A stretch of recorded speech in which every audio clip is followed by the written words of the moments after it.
welcome from wherever you are in the world. It's one advantage, I guess, of the fact that we can all meet together on this system. I would much prefer, as we were just saying backstage or in the backstage area of this, it would be wonderful when we can all be together and do this face to face. But for now, it's my pleasure to welcome you to European Space Image's third episode of the GEOSeries. My name is Alistair McLennan. I'll be hosting today's episode. I'm the founder of a company called Quarry 111. It's a geo-business development agency. We work with clients all around the world in terms of their marketing and sales development within the geospatial and wider scientific industries. The two people either side of me, I'm assuming you're seeing the same image that I am, I hope you are the people that you really want to hear from today, because they're our experts and they're the two that will guide us through the topic of artificial intelligence, creating global high-definition vector maps. And on my right, could be your left, I'm not 100% sure, Abigail Kaholic, the Director of Channel Partnerships, Ecopia.AI. And I'm going to go with the other side as opposed to left or right, Benjamin. But Benjamin Lieberknecht, who's the sales manager at European Space Imaging. As I say, they're the two people that you really want to hear from today. And I'll be asking them questions and having a chat with them to really tease out the information from them. A little bit later on, we'll be joined by Vitor Colombo from the Swiss Federal Institute of Technology, and Nate Herold from NOAA Office for Coastal Management. And just before we get going, as always, there are a couple of housekeeping rules and various things that we have to go through. Obviously, fire escapes, not so much, but one of the things we do have is the system that we're all on. Some people have already found it in the chat and the various other things. So we have a top bar and a lower bar. You can find other people by clicking on people, and you'll see all the people attending, and you'll be able to get information about them. And you can also write privately to all of those if you find people of interest. And then the secondary navigation bar, we have chats, Q&A, polls, various other things, raised hands. And I do have, I'm hoping, the elves working away in the background who will also help me out to find your questions and prompt me if I miss them. But if I do, please keep going and keep shouting, and I'll eventually spot them, I'm sure. And this is a conversation. This is a conversation between all of us if we can make that work. So as much as possible, I will try and take your questions at the relevant time and put them to the panelist or the speaker as and when I can, and when I feel that's most relevant. There is a red dot icon as well, I think, that will pop up that will show you when these things are there's an update on one of these things. And I also, just to note, last thing, you can vote for questions, I believe. So if somebody puts a question up there and you think that's yes, I'd really like to hear an answer to that, click on upvote, and the more and more the people power that gets behind that vote, that question will certainly encourage me to ask it for sure. But I think, as I said, that's more than enough from me. I'm not the person that you guys want to hear from. So I'll ask, actually, Abigail, if you could start, maybe just to give a little bit of an introduction to yourself and your company. Awesome. So I'm Abigail Kaholic, Ecopia's Director of Channel Partnerships, and my role here really is to support Ecopia's global imagery network in their efforts to offer their clients best-in-class geospatial data layers and simplify their geospatial data procurement process. So for those of you who may not have heard of us, Ecopia is the leading provider of automated geospatial data layers around the globe.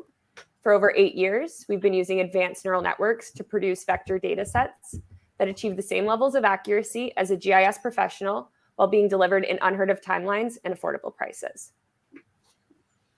Fantastic. And I Abigail would never use this excuse herself, but I can tell you that she's in Las Vegas currently, where it is ridiculously early as well. So we thank you for your time this morning. Benjamin, yes. Would you also give us a little bit of a background to yourself and yes. possibly European Space Imaging? Yes, sure. I'm Benjamin. I'm sales manager at European Space Imaging. And well, I've been working at European Space Imaging for now 6.5 years. My journey here started in the customer support team, so I know what the customers want and how to deal with them. And since 2019, I'm a member of the sales team. And like Abigail already said, Ecopia provides a variety of products derived from VHR data. So basically, we formed a partnership back in 2020. So now it's beginning of 2020, now 1.5 years ago. And to have a combination of VHR raster data with high accurate vector layers to have one product ready to use out of one hand for our customers. Great stuff. And so the combination of the two is a total solution. Yes. Yeah, I'd say Ecopia's Global Feature Extraction powered by European Space Imaging is a suite of geospatial data products that can be used by our clients globally, just to form really great base geospatial layers. So whether you're an insurance provider trying to understand property risk for your underwriting model, or a telecommunications provider that needs to understand where all the obstructions are for your 5G propagators, the quality of your base GIS layer will directly impact the quality of your analysis. And therefore, you want to have really strong layers so that you're making really well-informed decisions or policy.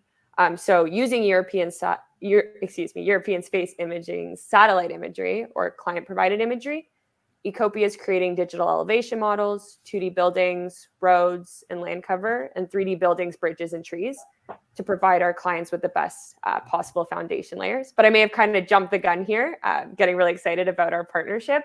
And so it might be good to go back to Ben, who can kind of discuss more from the European Space Imaging side, and then we can also go into more details around what kind of features we're offering and how they're used and how we develop that. That's completely fine. Excitement is allowed.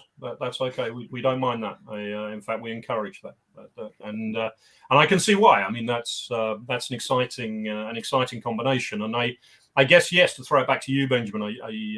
You now have been working in partnership, as you say, for that amount of time. Maybe have a look at I guess what makes this partnership slightly different to anything else that might be out there at the moment. Yeah, sure. So Ecopia, just to mention small things, 12 feature layers are provided by Ecopia. They are derived by AI, what we talk later on. Just to name 2 classes out of these 12 features, for example, building footprints. This is the most common one asked by customers. And then at least for us, I don't know what's on your side, Abigail, what's the most common product, but I think you can tell us later a bit about it. They also offer road lines or road polygons. This is derived from satellite images, basically our satellite images. And what makes our partnership so unique is that Ecopia is also really flexible on anything, but I want to point out the fact that they are really flexible also in introducing new classes on customer needs, on customer request. For example, newly introduced was the solar panel class. So Ecopia can detect solar panels on the roofs. And we also thought together one step further, how could this also help in future for example, governmental bodies? And we thought that maybe not only the existing solar panels are of interest, but also the surfaces where solar panels could be built on. And so we made the kind of potential solar panel surface analysis, which can be provided in future as a separate product. And also cadastral and rural payment agencies, for example, have to constantly check and update their existing geodata. And Ecopia can detect field boundaries and align them to existing layers and have a very accurate, up-to-date map derived by AI. So to emphasize this question a bit more, they are really flexible. They have super already existing classes. And if someone wants to introduce new classes, we're happy to look into this. And I think Ecopia is really fast on introducing something like this. I think that's a real reflection of the changing times that we're in, of course. I mean, this the transition, the energy transition, if you like to call it that, there are always knock-on consequences, and so you're absolutely right. Where do we cite these? How do we cite these? This kind of information is crucial before an enormous amount of money, I guess, is poured into an infrastructure, a new way of developing energy. So, Abigail, you're seeing that side of things grow. Mm-hmm. Yeah. So we always have endeavored to get as much information out of the really great imagery our partners are collecting of the Earth. And so that kind of takes us, if we kind of go back to our start, building footprints were the first feature Ecopia began extracting, or the feature we're kind of most renowned for, as Benjamin had kind of alluded to. So from mapping all 17 million buildings in Australia in 2016 in just 6 months, to then growing our output by 1,000 times by 2018 to map all 169 million buildings in the US in just 6 months, to later mapping all 416 million buildings in sub-Saharan Africa in just 8 months. We're constantly expanding what we can do and the scale of it. And we're demonstrating to our clients that we really are the leading provider of high quality building data that can be produced at the country level. And so it's worth, sorry to interrupt, but it's worth please. maybe highlighting those figures. I mean, that's unbelievable. In terms of those timescales, you were able to create the building footprints within, did you say 6 months for the USA? Yeah, we done the US, and we actually keep that up to date. The same went with Australia, and then sub-Saharan Africa. So 51 countries, 416 million buildings, and 17 million linear kilometers of road in just 8 months as well. So really trying to push what we can do at scale and demonstrate, again, that we can hit these timelines. If we give you a delivery date, it's not going to be pushed out 6 months, or you're not going to be waiting a year. You're going to be working off the really great imagery that was just collected in a much shorter timeline. And I think for us, the reason we started with buildings is kind of those are the most challenging feature to capture. And we were doing the actual building footprints, not a rooftop product. So we're actually capturing the structure where it meets the ground and making it representative of its true location in the real world. And that's when you say the real location, that's to Benjamin's point, orientated east-west in terms of the best solar collection points, whatever the other, maybe the renewables we're looking to use. That information then can be also captured and used. Yes. And so there's actually, obviously, so we started with the buildings, and that was a great start to understand where people are located. But we also want to understand, how you're interacting with this built-in natural environment, to your point, right? You know where the location is, but now how does solar come into play? Because I see that's a huge value. I mean, I can see that there. I mean, not only have you created this fantastic, what I would call base map, I guess, but a representation, but to be able to interact and then use that as the base for modeling is quite fantastic. I think Definitely. Also a great help is the elevation series or the elevation data Ecopia can now produce in combination with the vector layers. It's great. So yeah, and that's. Oh, sorry. We're just go for it.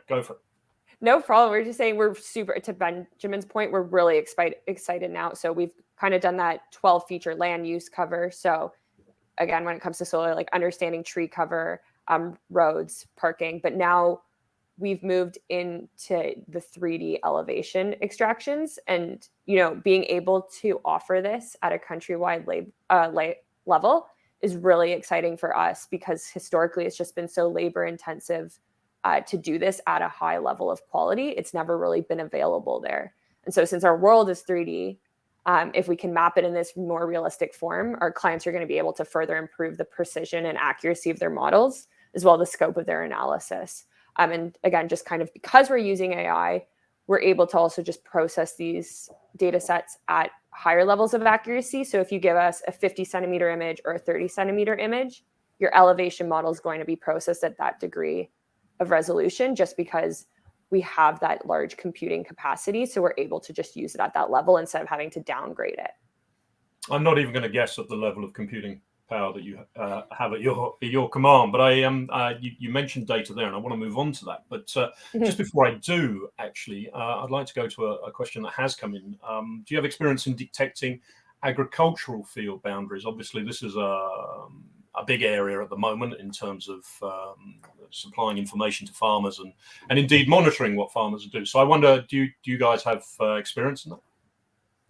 Yes, so I think to the point that Benjamin was making about helping with the rural payment agencies, the field boundaries are going to typically be agriculture-based ones.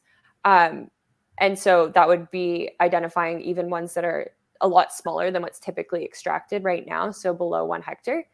We have found that for us, because we're really focused on doing features that we're able to achieve high levels of accuracy on, the actual distinction between, is this a cocoa farm or a coffee farm or a wheat farm, we've kind of left that to the experts in that information. It's not always super discernible from optical imagery.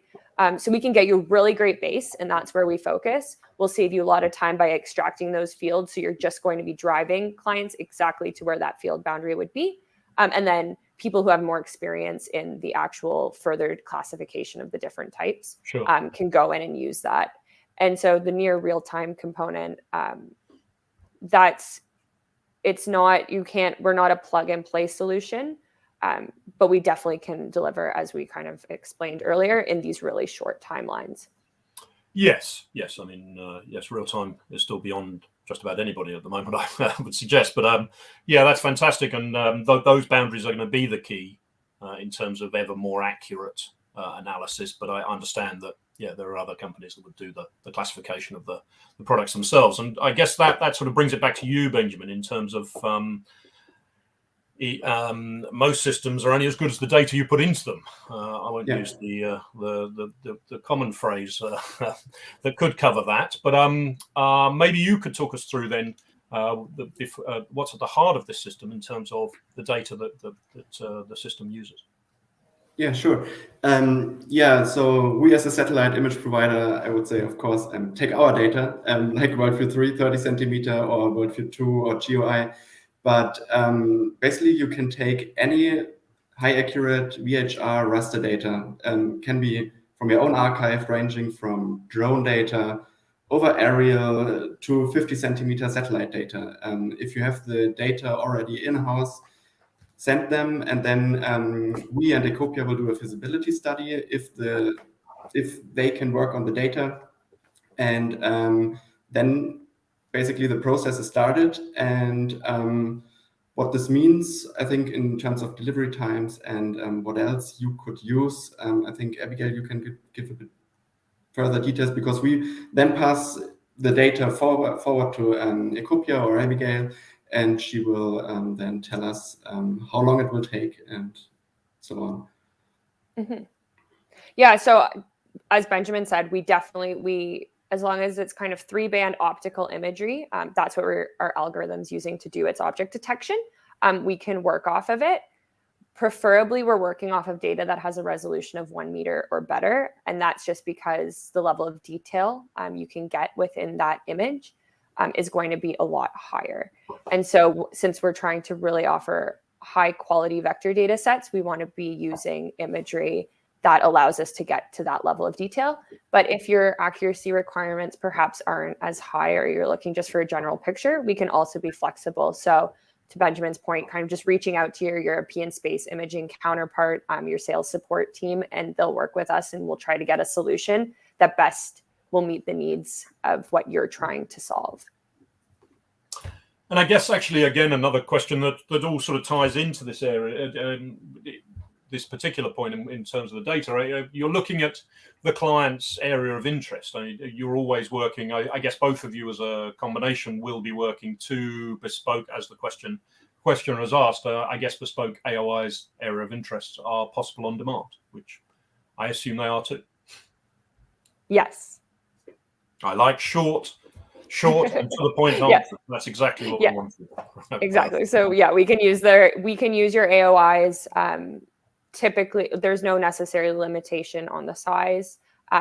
We've obviously, our efficiencies go up as we process larger areas of interest, but able to work off of your specific areas, and they can be smaller, spread out cities, or it can just be one contiguous area of interest. We can be flexible. I've seen a great question come in, but I'm going to leave that for a little while. But I just will. A number of people are asking about the specifics of the algorithm, and I know that's really difficult for any company within any industry to talk about, because obviously there's a competitive advantage involved. And I certainly wouldn't be asking Abigail for detailed analysis of anything like that. But one question you may want to bat this back at me and tell me to be quiet, and we'll move on to the next thing. But is it always the same algorithm that is used to extract the building footprints, or is it adapted according to geography and local building materials? And I wonder if that relates, I guess, to, was it the same process in sub-Saharan Africa as it was in Australia or the USA? Yes. So thank you for just asking that question and allowing us to kind of navigate this. I think this is definitely something we hear a lot, so we're happy to speak about this in a more public setting. Unlike other providers, we haven't just made it localized to the North American setting. Our algorithm is truly global, and so we use the same workflow to produce, as you said, the buildings for Australia as we did to do sub-Saharan Africa. We've mapped on every single continent of the world, so from the Maldives to rural Japan, all the way to cities in the Middle East, Kabul and Afghanistan, and then again a lot of European work. So our algorithm is capable of detecting those. It's seen all those different types of structures. So obviously, a road in Saudi Arabia is going to look different than a road in Tunisia, and that's going to look different than a road in Venezuela. But because of our history doing wide-scale mapping and our access to imagery across the globe, our algorithm is capable to work on all those different environments. So you don't really have that, you won't have that timing set up that you need an extra 3 months to make it localized to a map for Romania. We've mapped those different styles and can do that for you right away. And we're using, again, that same process to do this. Yeah, that's remarkable. And yeah, that's great. I think that's answered that question fantastically well. And just flipping back, Benjamin, you were just talking about types of data that would go into any system or that we're talking about. And somebody's asked about radar images, such as ISI or Capella, two suppliers of radar data. And I assume, and I think you covered it, but just maybe worth stating again that that's a perfectly feasible or usable data set. I think I have to pass this on to Abigail, because I don't know if the algorithm is capable to do radar. Yeah, we've used some radar to enhance our modeling when it comes to certain features like natural features, but we're primarily working off of just 3-band optical imagery. And this just has to do to the nature of the features we're doing, the different ways we're classifying the features themselves and identifying them and distinguishing them from the other components in the imagery. But if you have a specific project that you need support with, we're happy to discuss that with you and see if there's something we can do for you. But I would say our primary workflow works off of optical imagery, not really any of that SAR data. Okay, maybe something for the future as that both of those markets develop. Benjamin, you following on from the chat about the types of data, I guess, and Abigail touched on this a little bit earlier, but it's really what would be of huge interest is the accuracy of that particular data. So we're interested to know what that accuracy, what does that mean in terms of both the imagery, the product, and the output? Yes, of course, we were talking about resolution and VHR data, but not only the resolution is important, also the accuracy of the data, because if they are not accurate, if an image from Munich is located, if you load in your GIS system over Dubai, it doesn't make sense to make any analysis. So I can talk about the images we can provide, but this will already give you some guidance, I think, on what is possible with what accuracy. So we provide to Ecopia basically 2 products, which is the author-ready, or we call it our 2A product. This is suitable for further author rectification by the customer, and it has a constant base elevation applied. So it's basically it's the average of the whole AOI, so the area of interest. And yeah, this has an accuracy for the satellites WorldView 1, WorldView 2, 3, and 4 plus GEOI1 of 5 meter CE90 at 30 degrees or lower. So this can be provided to us or Ecopia to derive the layers, but we can also provide already auto-rectified data, or we call it map-ready data, which has a SRTM applied and the height information is already in it. And it then has an accuracy of 10 meter at CE90 and without ground control points. If you want it more accurate, you can give us your own ground control points, or we can see if there are some in the archive. So this will then even be more accurate. And with this data, I think Ecopia will then be able to do the 3D processing. Also, we can provide stereo data, which is recommended for some products. But Abigail, maybe you can tell us about maybe other sources, what accuracy you is good to have to derive the best possible. Yeah, and Benjamin, I think you hit on it. I'd just say, first of all, from our vector data, there's a couple ways you can look at accuracy, and you want to think about it. And kind of the big one is that since geospatial imagery is forming the base of our vector extraction, our accuracy is really dependent on the imagery used to create our vectors. And so I'd spoken about this a little bit earlier, but the higher the resolution of the imagery, the more detail we're able to extract on a feature level. So higher resolution means that you could see individual trees and they're visible, they're distinct. So then we're able to extract them. And as you get into higher resolution, you have a rooftop that has several different components, perhaps even some round portions or small protrusions. And so if it's visible in imagery, then we'll be able to capture that. If it's not, you'll still get a really great base, but it is kind of dependent on what you're seeing there. And so essentially because what our neural network's doing is kind of mimicking what the eye can do, that's kind of a limitation there. And I would also say, just remember, if there's cloud cover, if you're looking at that image, you won't know what's underneath it. So we won't also know what's underneath it. So kind of looking for around a 5% cloud cover in your area of interest is always really great from an imagery perspective, because it makes sure you kind of are still getting a comprehensive understanding of the environment you're looking at. And then bringing it back to that positional accuracy perspective, you're going to have that same principle apply of that the higher the positional accuracy, the better our positional accuracy of our vectors are going to be, because again, we're basing it on that. So when we're using that worldview data with that CE90 of 5 meters, our 2D vectors, if it's the buildings, the roads, the land use, they're going to fall within a 5 meter radius of that point in the real world.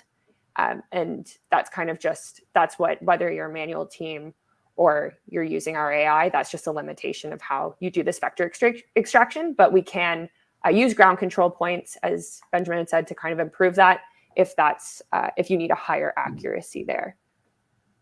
Fantastic. That's a very detailed answer to that. And actually, it leads on sort of content, I guess, or what I would call content accuracy. So sort of identification. People do keep coming back to this, but I just one last question on the maybe the content accuracy is, does Ecopia demarcate between tree types, for example? But I think that might go back to the thing you said earlier about the crop identification. That might be down to other people, but do trees have different shapes that are then identifiable? The buildings have different, are you able to apply a commercial use to a building, or a retail, or a accommodation? Is that possible?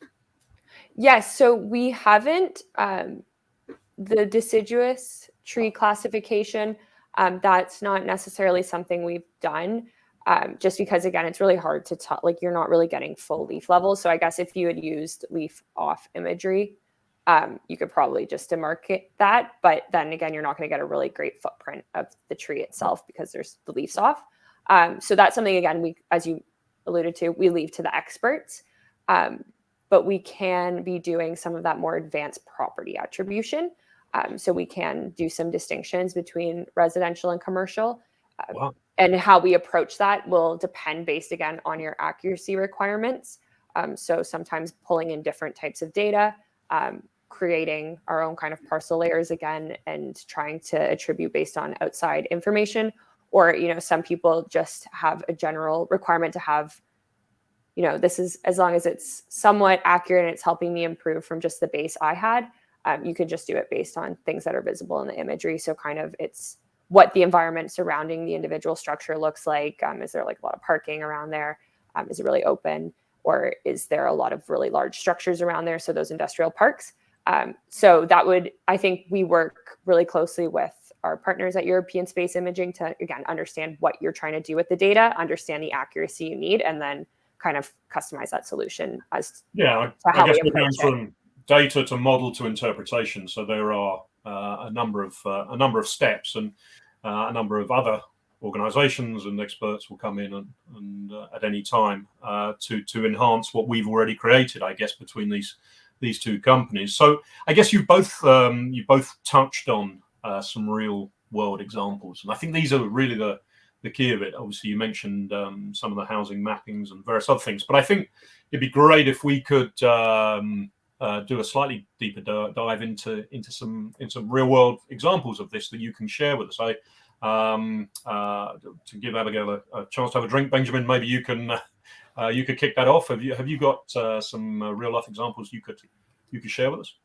Yeah, there was one really interesting project. What I personally found really interesting is it was from a humanitarian organization, and they used basically a variety of products like SWIR data, 8-band, 30-centimeter data, and Ecopia products.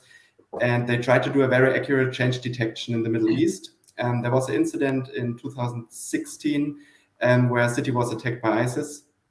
And we provided pixel data from 2013, 14, 16, and 19.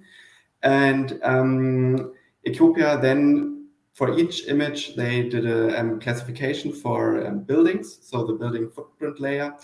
And they introduced for this project a class which was then called destroyed buildings. So basically, the year before the building was there, the year after the building was missing, so it was destroyed.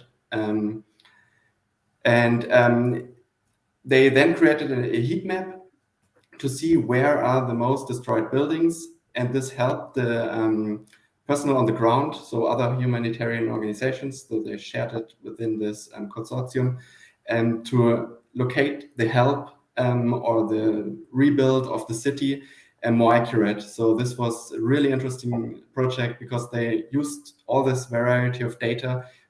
I don't want to go into deep here, but the result was great, and I think Ecopia there did a great job with adjusting some things, and also with the change detection and introducing this new class there. So this was my favorite project with Ecopia data. Fantastic. Abigail, do you have anything to add to that, or happy to possibly? Actually, what I'll do as always when I do these things, I get too much talking. I get people talking too long, and I suddenly get little messages popping up going, "Oh, you're getting behind." But I think that's a fantastic project, Benjamin, and I say that kind of real world use, I think, is really brings it home what this technology can do. And I think that's why don't we now just investigate another real world example with Vitor Colombo. Now, this is going to test my capabilities, but if I invite Vitor onto the stage now, I'd like him to talk us through some work that. Right. Well, that's going to be tricky unless he's already on the stage. I may have to find another way of doing this.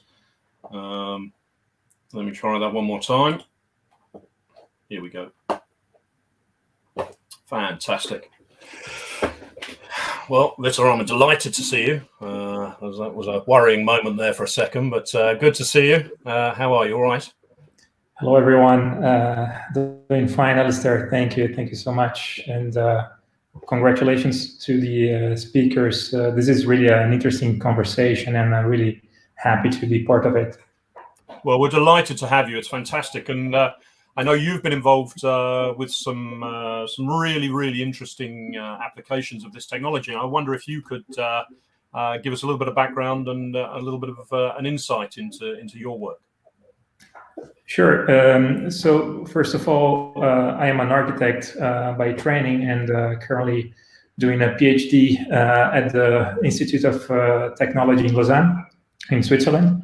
The project that I'm currently working on is exploring spatial predictors of diarrheal diseases. First off, it's important to say that I'm not at all working alone. This is a collaboration with 3 different institutes in Switzerland and scholars from 6 different countries in Africa. From a general perspective, this research is embedded in recent efforts to reconcile the fields of urban planning and public health.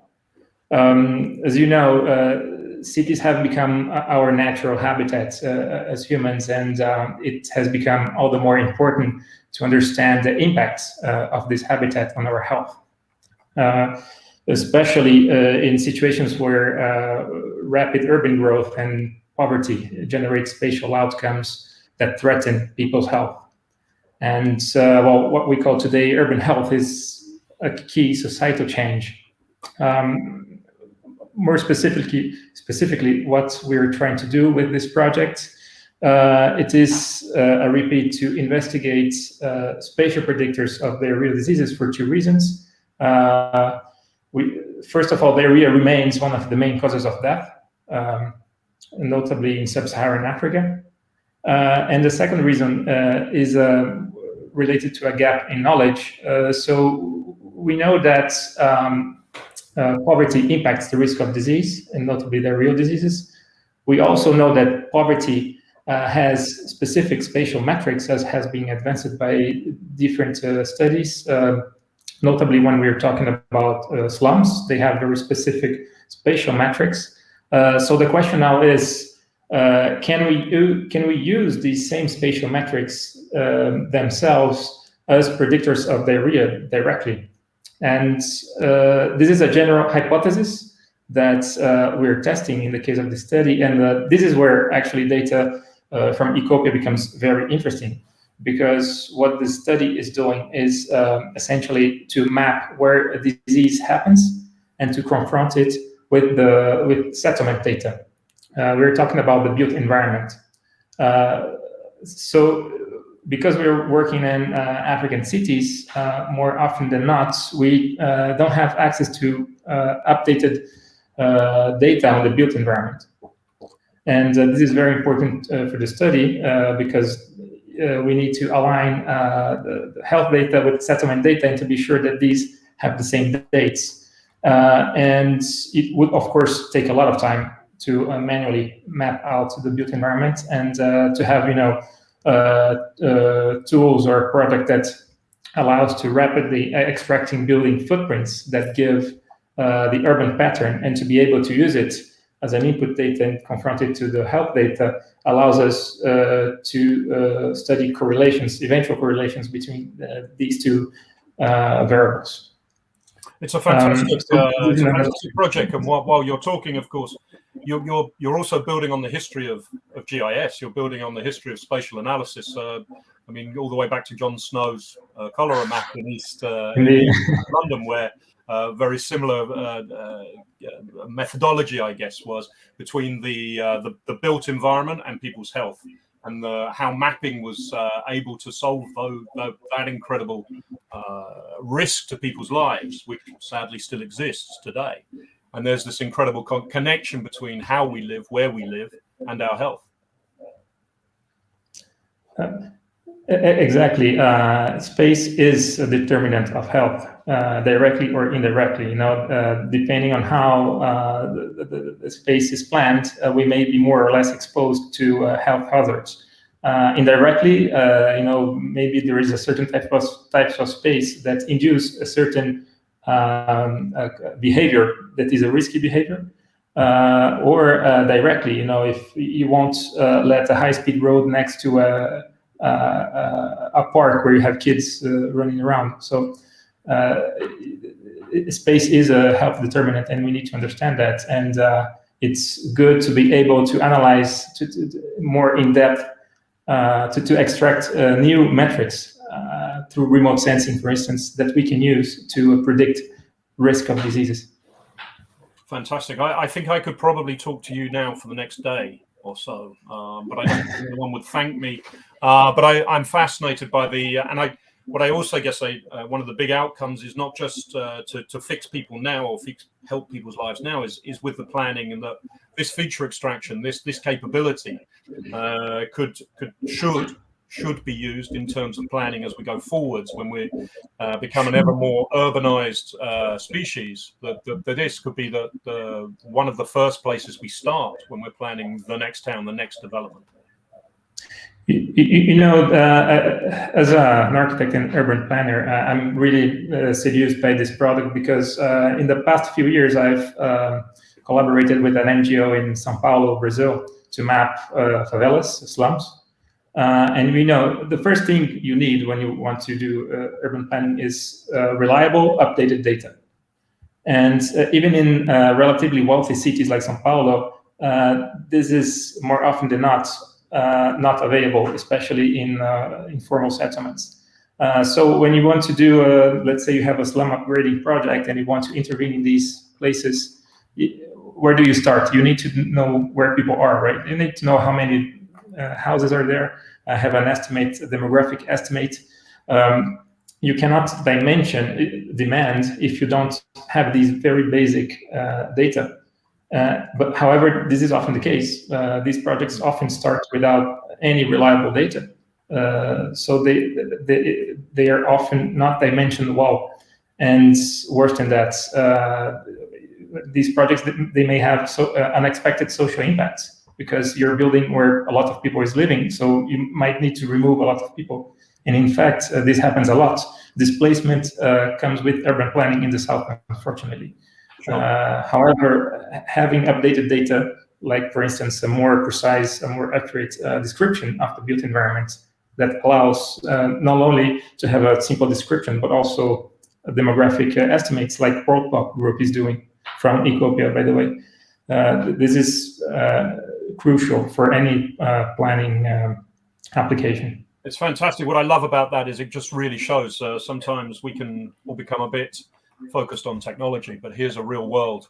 This is how the technology goes out there and really helps people's lives and changes people's lives. And I think that's why we do what we do, I think. And I thank you for that. That's fantastic.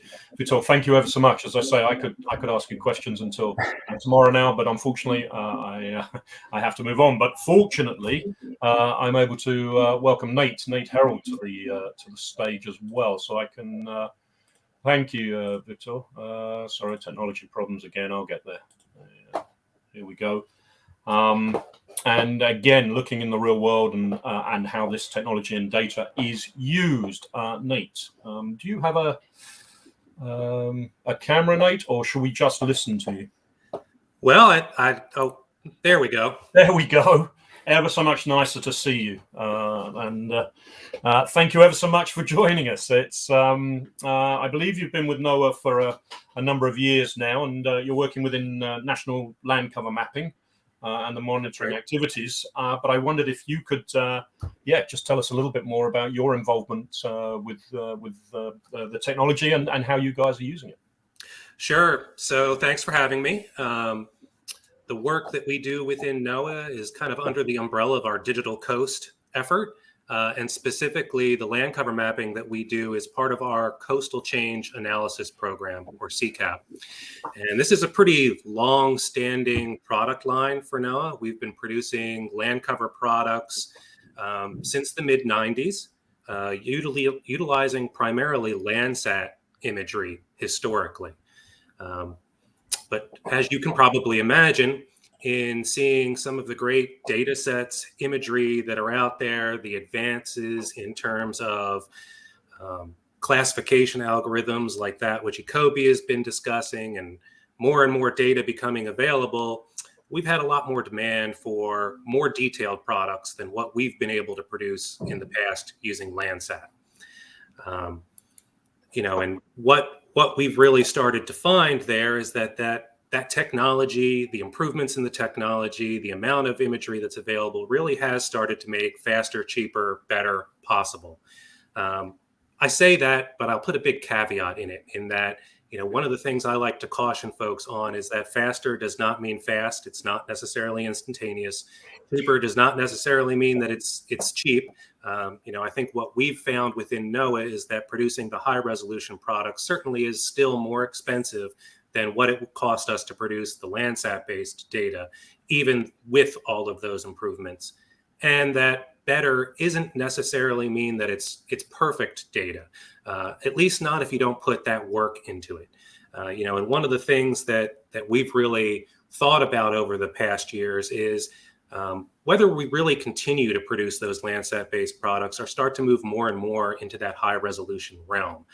And with these advances, with the cost coming down, with working with companies like Ecopia that have kind of the capacity that NOAA does not, to churn these things out over large areas in fast time periods, NOAA is really looking to move in that direction. And we kind of have a goal right now to try to build out national 1 meter land cover products by 2025 so that we can start to update those products. And we're hoping that we can do that not only for the coastal areas of the US, which is where NOAA, being an ocean organization, is primarily focused, but that we can also work with other federal agencies like the Forest Service, the USGS, to do that across the nation.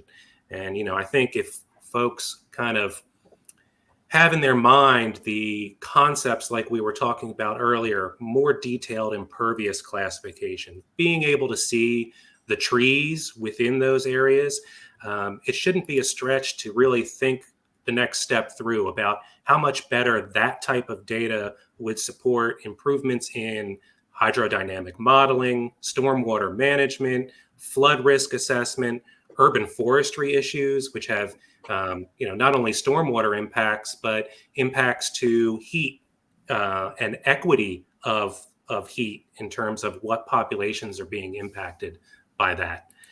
And one of the things I'll just kind of maybe close with is that we would not only really like working with private companies because of that capacity and expertise, but also that it offers added advantage to some of the constituents in which we produce these products for, in that we can both produce a product that fits our CCAP needs and that we can keep up to date in the future. But it also allows the flexibility for states or municipalities within the US to work directly with Ecopia or through us with Ecopia to produce some of the more detailed products that we mentioned earlier. Data sets that don't just map an area as impervious or canopy, but can actually make distinctions between buildings, driveways, roads, and that type of really detailed municipal level data. And what I like to tell folks is that it takes the data sets that we've produced in the past from being useful at a regional or a state level and really makes them much more useful at the local level for making site-based management decisions. Fantastic. Well, that was a comprehensive run through of the capability, and fantastic to hear there were so many things in there that I could pick out. I mean, I, for one, government and industry working together. I'm just here in the UK. I'm not going to say any more than that, but it's fantastic to hear that is possible and working well. So I'm extremely impressed. But also, I thought what was really interesting in what you said there was the bringing together of not only just the technical reasons for doing this or the technical capability that it's actually possible, but the economic reasons as well. And the economics are now beginning to tip, I guess, that high resolution data is available. It may, as you said, it maybe not today, but the time is coming. You think quite soon that it will be economic to do it this way and with this data.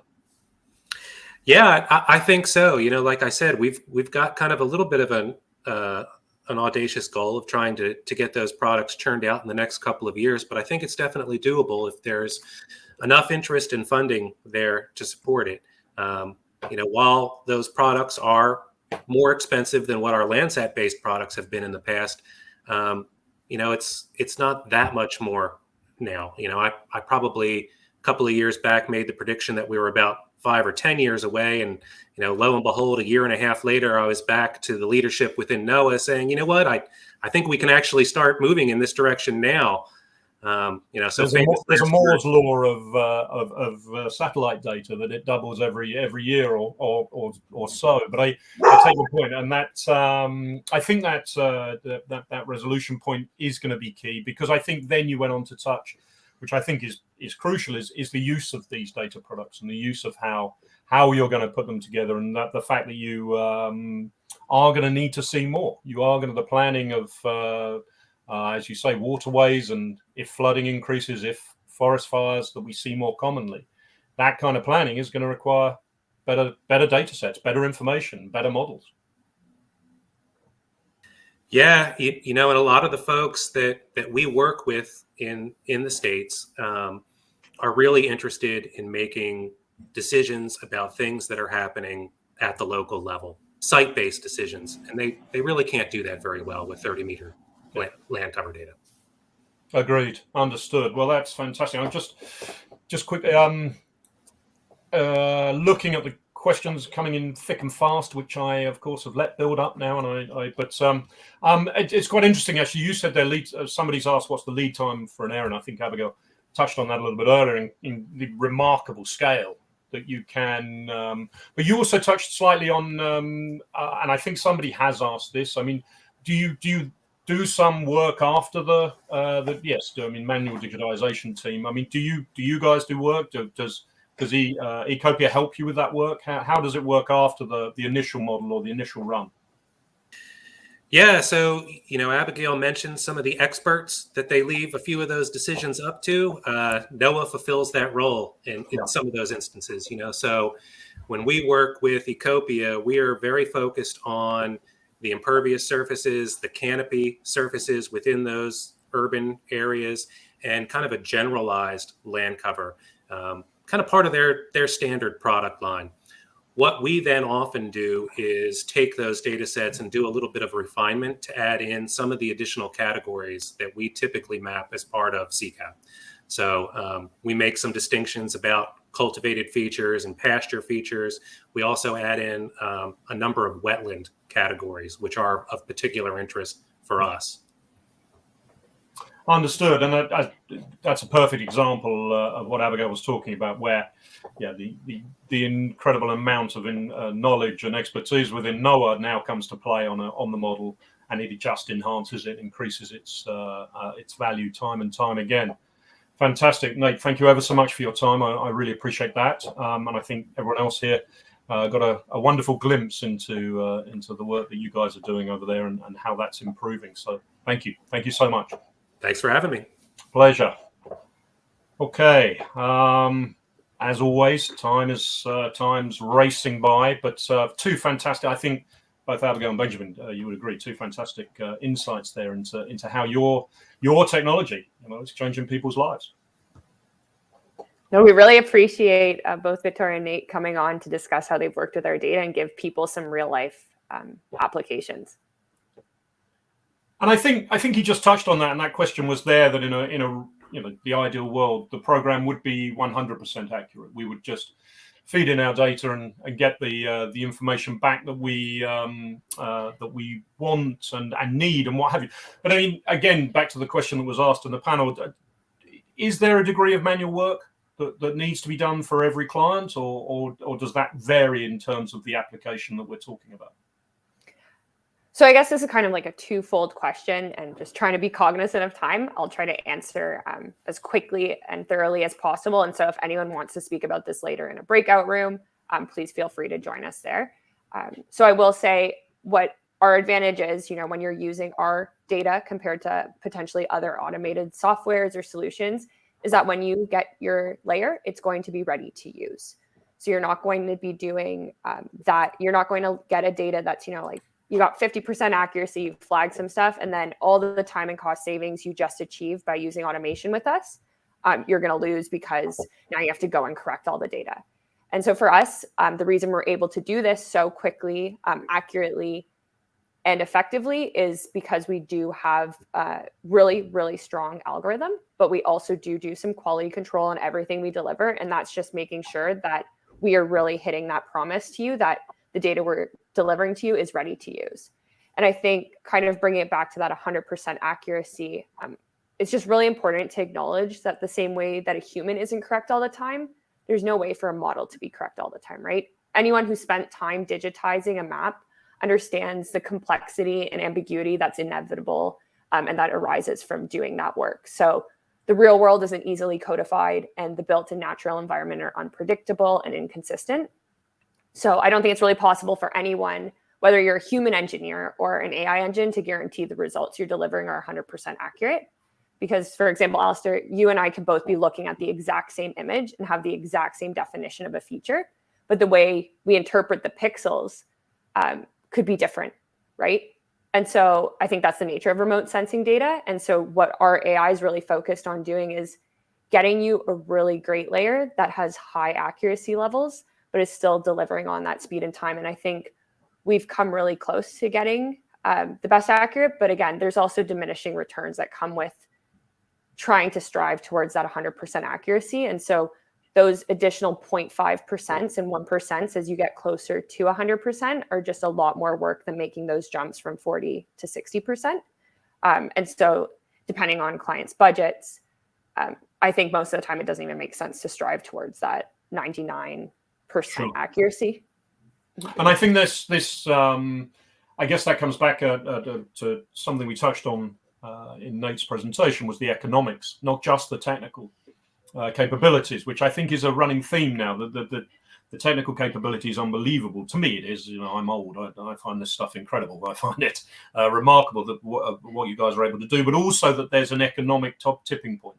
And I think we're certainly, we through our investigations and our presentations and our chat today, we're certainly reaching that point in many, many cases where, as you say, we may not be going to the 100%, but the 80% really is the economic solution. It's the way forward. It's the way to go. Which brings us, I guess, to I just did see one. Now I've lost it, of course, because I have got a whole raft of questions. But somebody was asking for a small example of a high-resolution image, which I'm sure Benjamin will be delighted to help out with. But it does bring me, or makes me think about how this is delivered and licensed in terms of data products. If people are interested in taking this further, learning more about this, how would they go about getting hold of both data and product? Yeah, so it basically all begins with the customer needs, and that we, European Space Imaging and Ecopia, has to understand what the needs are. And based on that, we can choose the data, or if the customer already has the data, that's another point, but we can choose the data according to the customer needs. Like this could be the time he needs the data. Has it be from this year, from 1999? Does he need a change detection? This is all we will ask the customer and try to understand the needs. And when we have the images, Ecopia will check if they are usable for the needs and give us a timeline, how long it will take to produce the product. On the other hand, when the images are not available in our archive, or if the customer wants the data in the future, we have to do a tasking. This can also be easily done. The only problem there is, in most cases, the weather. Horrible this year, but when we have the data then ready, it's basically the same workflow. And when it comes to licensing, we also have to understand, does the customer really need the pixel data, or is he just interested in the vector data? And with most use cases, we can cover with a standard license, which is the internal use license. Just if the customer wants to publish anything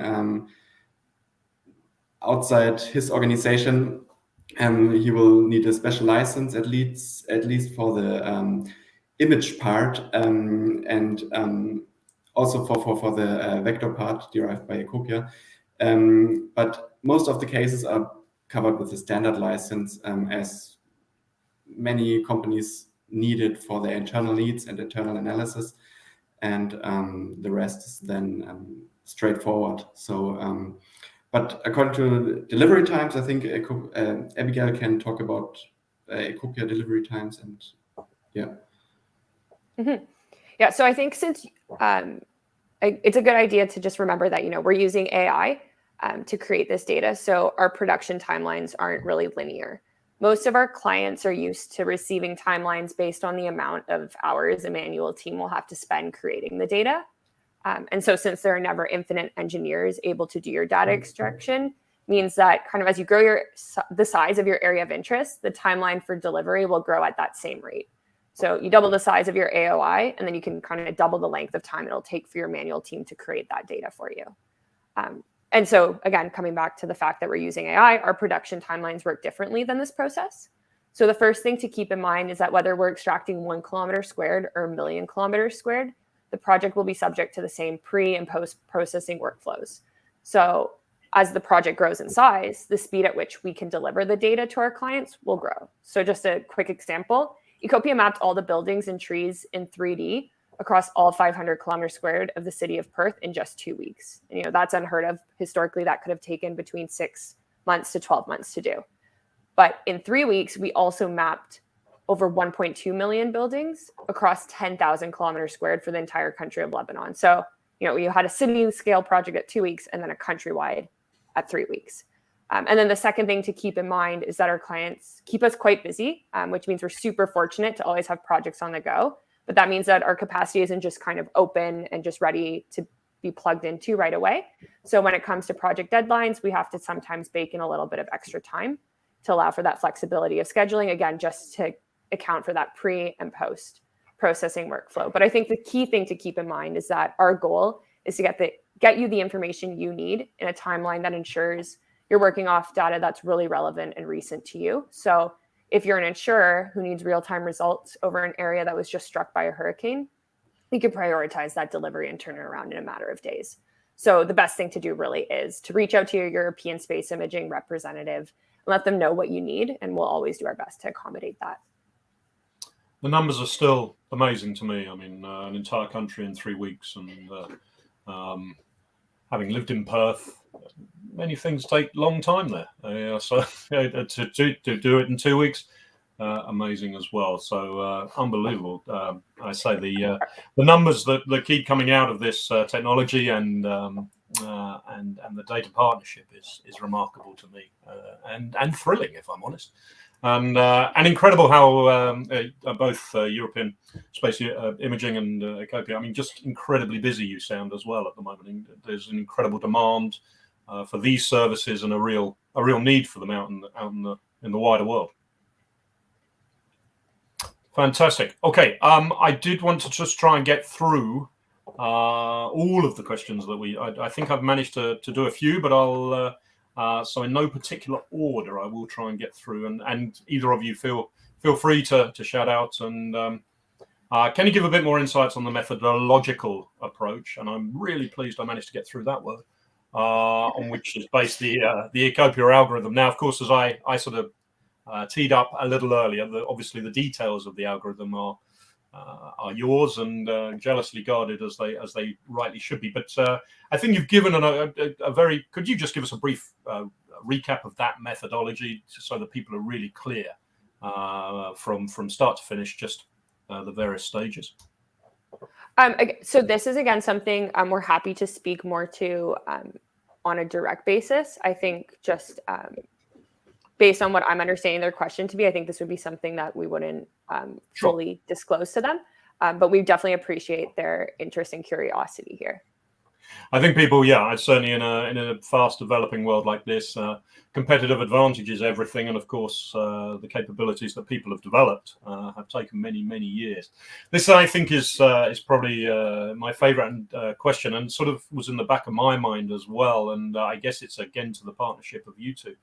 Or your companies, are you shooting for a global offering? And if so, any idea when? And it suddenly struck me, I was thinking along the same lines that, well, if you can do a country in 3 weeks, how long would it take you to do a globe, and what would be involved? And And would that be the data set that everything else hung off? So I wondered if is there a global ambition? Certainly. And, 51 countries in sub-Saharan Africa, you kind of have one continent created there, and we're keeping that up to date. And so we continue to expand. And kind of, again, as we mentioned, our goal is to really provide you with that strong foundational layer that you can go and build further on top of. And so I don't think it's a question of if, it's just when. We definitely have the ability to process that. And so something that we're going to, as we work more directly with clients and our partners, we will be creating data like that.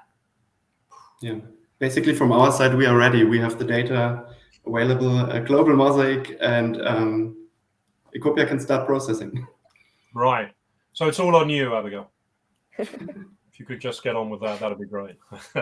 Okay. Just again, in no particular order, but I think just to reiterate that point, it's that's a kind of thrilling prospect, having a sort of worldwide global base map that is accurate to those kind of levels, and with that amount of information in it, then things become very exciting. I think from that point onwards, I'd certainly like to see that. It was about, I think, Benjamin, you did touch on this, but again, just in case somebody missed it, do you use orthos or stereo images for recognition purposes? I think you did mention that, but I think both are available.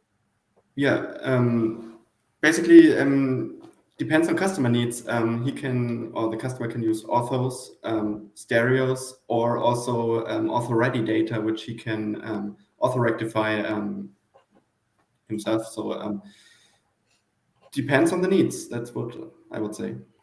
Yeah, and I would just jump in. Oh, sorry, Alistair. No, carry on. Sorry, Abigail, you go. Yeah, and there was just kind of a follow-along question, just saying, obviously those are two different data sets. So did we retrain our neural network for the new, like with the stereo versus the orthos? And yes, so there are two different workflows for that. We kind of have the ortho-based product, and then we've also automated that photogrammetric process. And that's what's really enabling us to do this wide-scale 3D mapping, which we're so excited about. Again, because that typically has just been so manual intensive. You'd have to have people there, with their stereo glasses on. I'm working for months and months on end just to create something high quality for, let's say, a city scale. And now we're doing it, as we just mentioned, Lebanon in 3 weeks. So we've worked, those processes are separate, but obviously they both work and coexist and can both be leveraged. It also depends on data availability.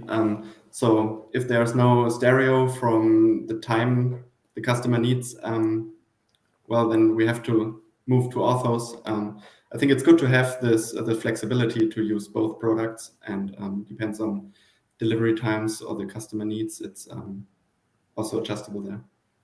And that's again leads us on to another question about a data set, which is drone imagery, which I guess could be used in a local context. So obviously we're talking about wide area images, and we have discussed, Abigail's produced some incredible numbers about countrywide and various. But I guess if we're talking about really down to local solutions, drone imagery presents no problem at all. Correct. And I think that's also another way we can be really helpful is those drone imagery data sets. They can be up to 1.5 centimeters in resolution. And again, going back to our massive computing power and just the efficiencies we've achieved in processing large scale imagery data sets. We've worked with terabytes and terabytes. We're really able to do that effectively for you. So the higher the resolution, again, just the more detail you're getting, and it's not really going to slow anything down on our side. Amazing. Yeah, amazing. I think the book I'm reading may appear in a Ecopia mosaic fairly shortly.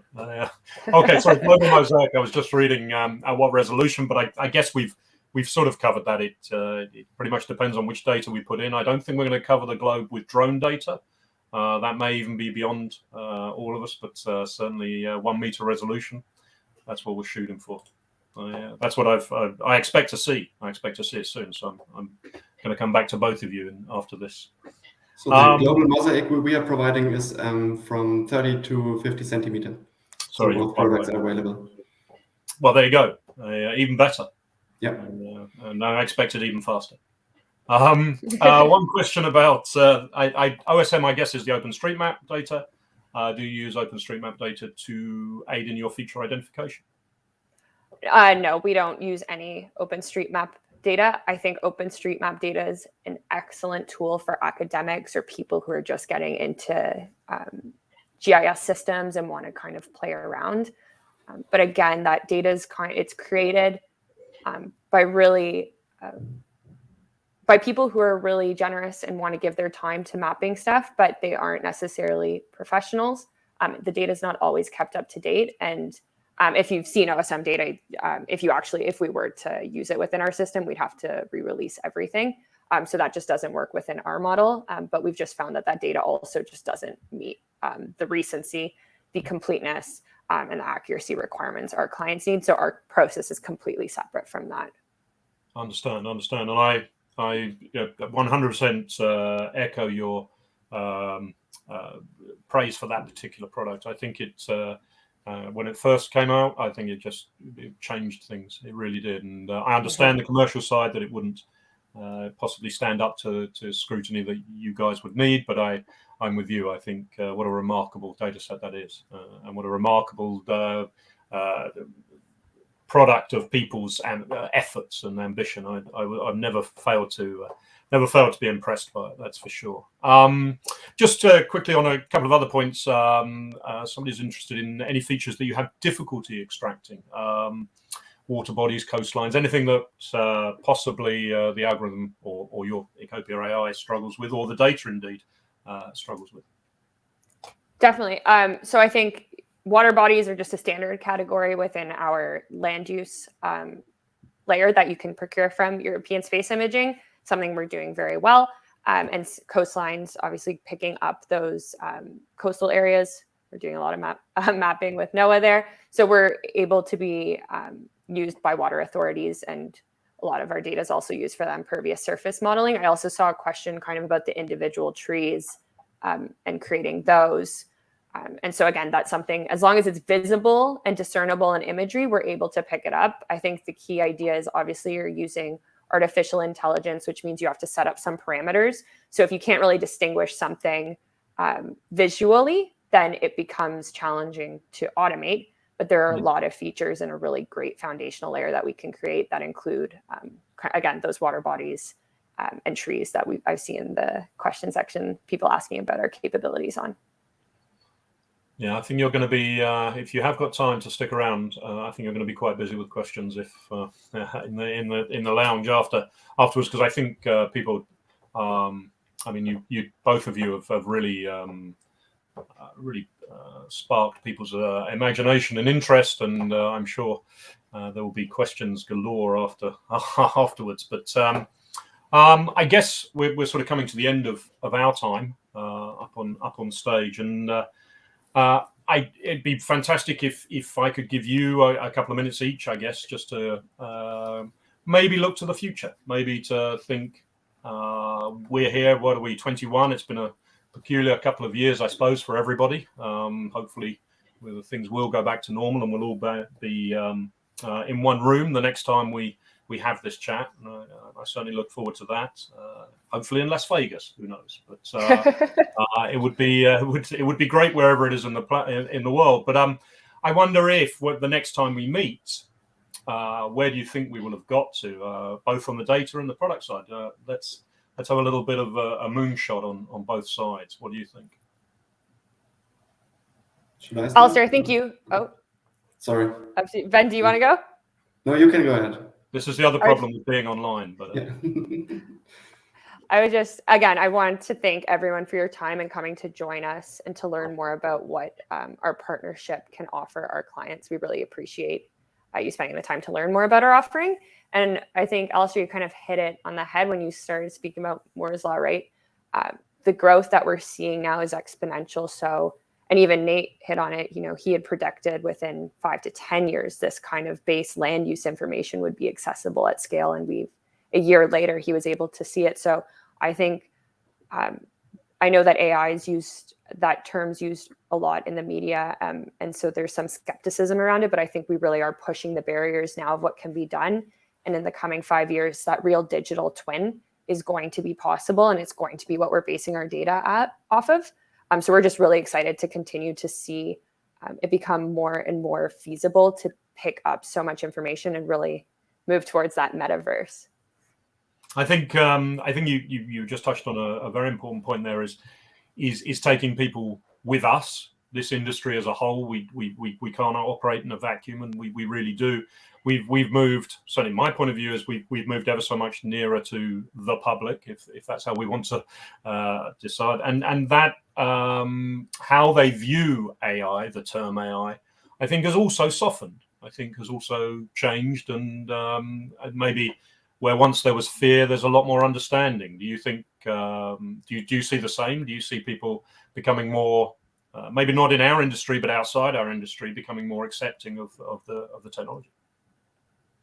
I think so, and I think as long as we continue to work together, and even those public and private partnerships, in order to keep everything, I guess, reviewed and ensure that what we're doing with our AI is going towards goals that are bettering society, I think we're going to see a lot.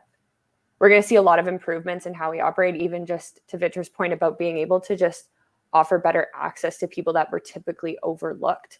So there's a lot of powerful use cases and ways to positively use this technology. And people are beginning to realize that just when you put in the right safety parameters, there's a lot that we can do, and we can do it in a way that isn't going to be harmful. I agree, and I mean, it's not. I certainly meant it when I said it. I mean, we certainly can change people's lives with this data and technology for sure, and we're doing it more and more every day. Benjamin, on the data side, if you had a crystal ball, where would we be? If you want to look in the future, I always say you also have to look in the past. And for example, my grandfather was a map maker, and 40 years ago, he was still going into the field and drawing maps by his hand. And now we have all these powerful tools, and the capability of everything in the geospatial sector is growing. Like Maxa will launch next year the Legion, and why should someone expand the capability if there's no demand? And there is definitely demand in any vertical. When I studied geography or geoinformatics, we were only at the beginning of seeing which fields have a benefit of geospatial data. And I think it will grow. Everyone has a need of fast access to geospatial data. Might be humanitarian organizations, can be the car. I parked outside, I have a navigation system in it. So I try to find my way to a place, just open Google Maps. There is a need, and I think it will grow. And yeah, so hopefully the live events come back, and then we can see what the industry made in the last 2 years. Well, I echo that 100%. I think you're absolutely right. I've never seen an industry, and I've been in it for far too long, as energized and as crowded and as competitive and as widely used as it is today. And I share your optimism. I do believe that this kind of imagery, this kind of technology holds the key to a number of planning issues, a number of challenges that we're going to face. All of us are going to face across the globe, and as one people. We will need that kind of information, that kind of data that we've seen today, and I for sure will need companies like European Space Images and Ecopia working away in the background to provide us with that kind of insights. So I'd like to thank both Benjamin, Abigail, for your time today. Absolutely fantastic. I'm sure if the people on the call could clap, they would, and they would. On behalf of them, I'd like to thank you for your time. We have a few minutes left, which I think we will do in the social lounge. So if you have a time, I don't know if Benjamin and Abigail have a bit of time just to stick around for 5 minutes. And if you want to catch up with them virtually, you can do so. But for now, thanks ever so much for your time, and we look forward to seeing you at the next one. Thank you. Awesome. Thanks, Alistair. Cheers.